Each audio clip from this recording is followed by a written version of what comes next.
siang, saatnya Anda menyimak Berita Bandung bersama saya, Dana Paramita. Sejumlah berita menarik akan kami sajikan untuk Anda dan berikut 3 berita utama hari ini. Sepekan menghilang, seorang pemuda ditemukan tewas di Waduk Saguling, kawasan Batu Jajar, Kabupaten Bandung Barat. Ibadah Haji 2023 semakin dekat. Hari terakhir batas waktu pelunasan biaya haji, masih ada calon jemaah yang belum lunas.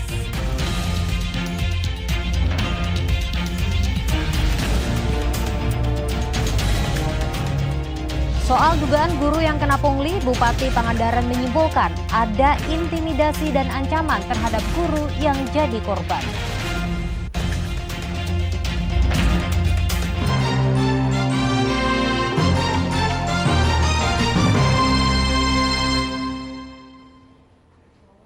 Informasi pertama untuk Anda, seorang pemuda ditemukan dalam kondisi tak bernyawa di Waduk Saguling, kawasan Batu Jajar, Kabupaten Bandung Barat pada Kamis pekan lalu. Korban ditemukan tewas setelah sepekan dalam pencarian tim gabungan. Jasad korban terseret 40 km dari titik lokasi tenggelam.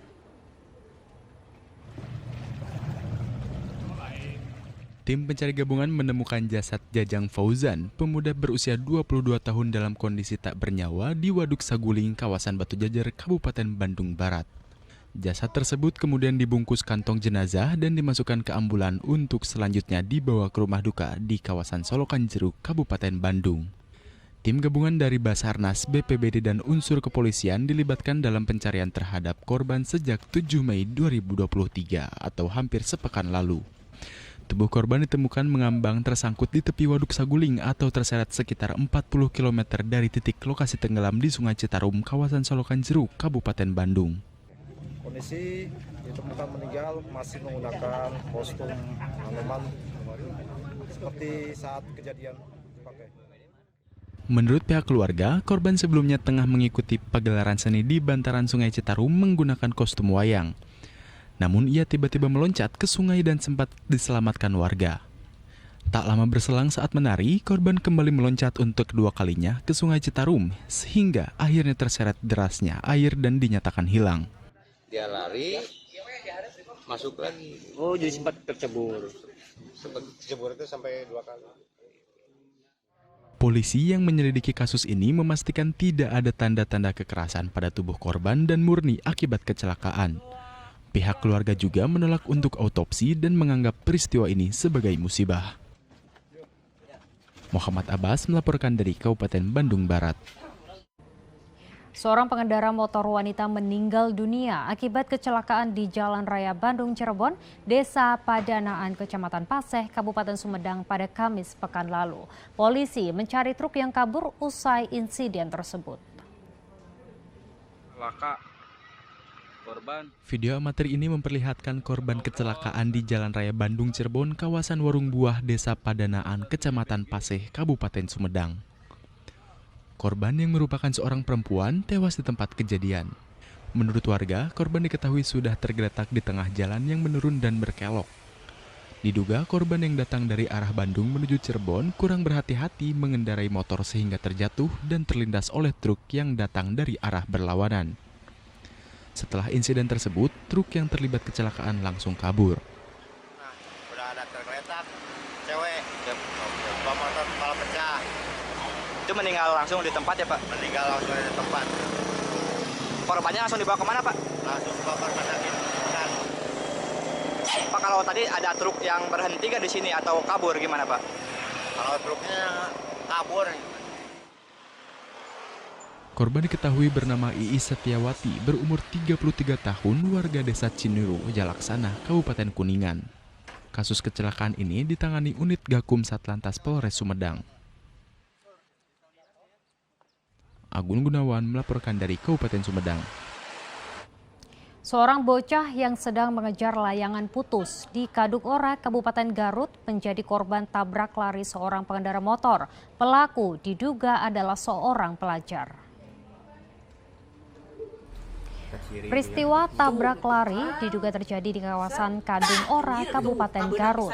Kejadian berawal saat korban Rafa Adiandava yang masih duduk di bangku sekolah dasar sedang mengejar layangan putus. Diduga karena kurang memperhatikan kondisi lalu lintas, korban menyeberang dengan cara berlari. Saat bersamaan melintas sepeda motor dan langsung menabrak korban. Korban langsung dievakuasi oleh warga sekitar dengan luka di bagian kepala. Sementara pelaku yang sempat berhenti langsung kabur tanpa berusaha menolong korban. Pelakunya dari atas, terus si anak ini udah dari sini mau lihat layangan yang putus, terus dia lewat, udah jalan tengah jalan, datanglah si motor langsung dia. Lukanya apa aja nih Bang? Lukanya pinggang sama ini kepala kena jahitan, udah dijahit, ada yang bocor sama benjolan 2 di kepala belakang. Jadi langsung dibawa ke rumah sakit? Langsung dibawa ke klinik. Ya.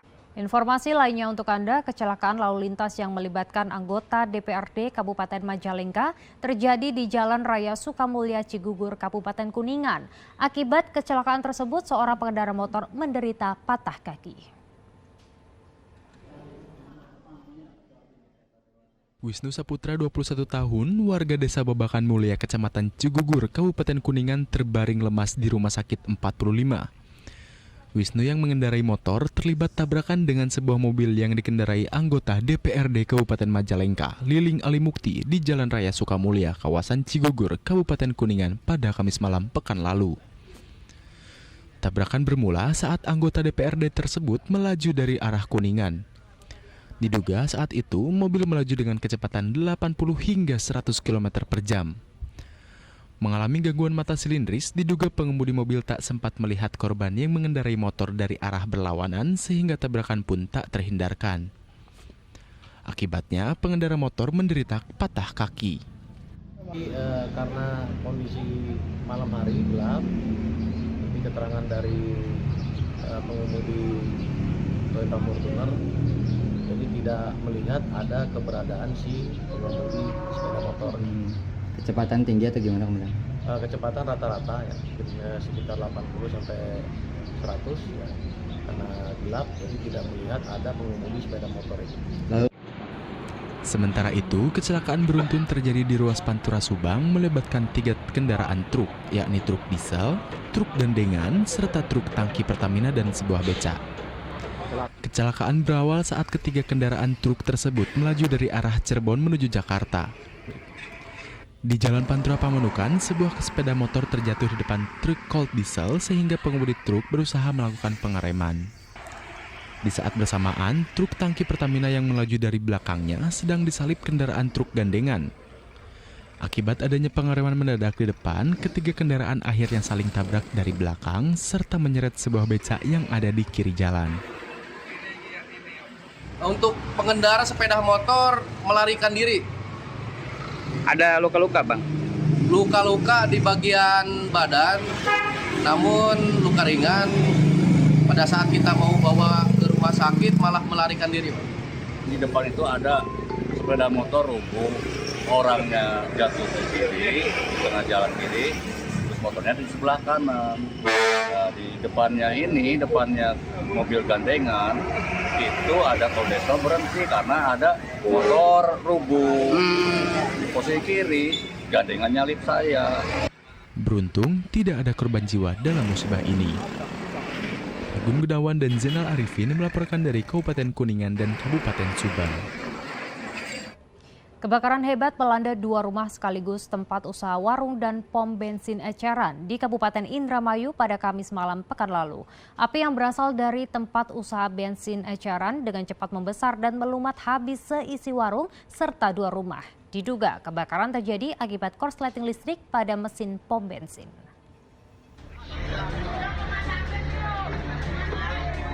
Kebakaran hebat melanda 2 rumah di Desa Kalianyar, Kecamatan Kerangkeng, Kabupaten Indramayu. Si jago merah mengamuk, melumat 2 rumah yang sekaligus dijadikan warung dan pom bensin eceran. Banyaknya material yang mudah terbakar dan adanya bensin eceran membuat api dengan cepat membesar dan menghanguskan 2 bangunan yang berdekatan itu. Petugas pemadam kebakaran yang tiba di lokasi langsung berjibaku memadamkan kobaran api. Dibantu warga, petugas melakukan penyemprotan di 2 rumah yang terbakar tersebut. Api baru berhasil dipadamkan dalam 2 jam. Kebakaran berawal saat api muncul di area pom bensin eceran di depan warung. Api yang diduga berasal dari hubungan arus pendek listrik itu menyambar bensin dan langsung membesar kemudian menjalar kedua rumah tersebut. Pemicu utamanya pemilik cuma menyambar ke rumah. Itu dugaan sementara apa Pak? Sampai hari ini Pak? Dari mana Pak apinya Pak? Apinya dari pemilik. Petugas kemudian melakukan pendinginan guna mencegah munculnya api baru. Tidak ada korban jiwa maupun luka dalam peristiwa ini, namun kerugian ditaksir mencapai ratusan juta rupiah. Maruli Habibi melaporkan dari Kabupaten Indramayu.